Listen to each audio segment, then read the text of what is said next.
જે ગોરવામાં રહેતી હતી. આમ અજીઝા બાનુની ઓળખ થઈ ગઈ, પણ અજીઝા બાનુને મારવામાં શું કામ આવી?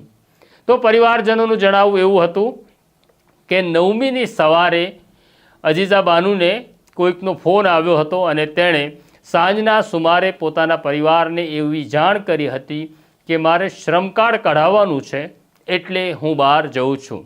બસ આટલી જાણકારી મળ્યા પછી તાલુકા પોલીસે ગોરવા વિસ્તારના સીસીટીવી કેમેરા ચેક કરવાની શરૂઆત કરી. જ્યાંથી મૃતદેહ મળ્યો હતો ત્યાં સીસીટીવી કેમેરા ખૂબ ઓછા હતા, એટલે પોલીસને ત્યાંથી તો કોઈ ભાળ મળી નહીં. પણ ગોરવા વિસ્તારના જ્યારે સીસીટીવી કેમેરા ચેક કર્યા તો નજરે પડ્યું કે અજીઝા બાનુ પોતાના ઘરેથી નીકળે છે ચાલતી અને પોતાના ઘરેથી માત્ર 800 કે 900 મીટર દૂર આવેલા એક ટાવર પાસે એક વ્યક્તિ ઇલેક્ટ્રિક બાઇક લઈને આવે છે, તેની સાથે તે બેસે છે અને ત્યાંથી તે રવાના થાય છે.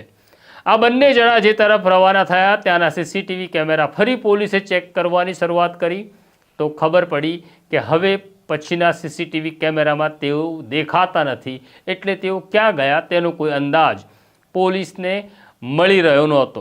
પરંતુ આ સીસીટીવી કેમેરામાં બે વાત હતી. એક તો જે બાઇક ચલાવી રહ્યો હતો એ યુવાનનો ચહેરો સ્પષ્ટ રૂપે દેખાતો નહોતો, પણ એક સૂચક બાબત એવી હતી કે એણે ઝોમેટોની ટી શર્ટ પહેરી હતી.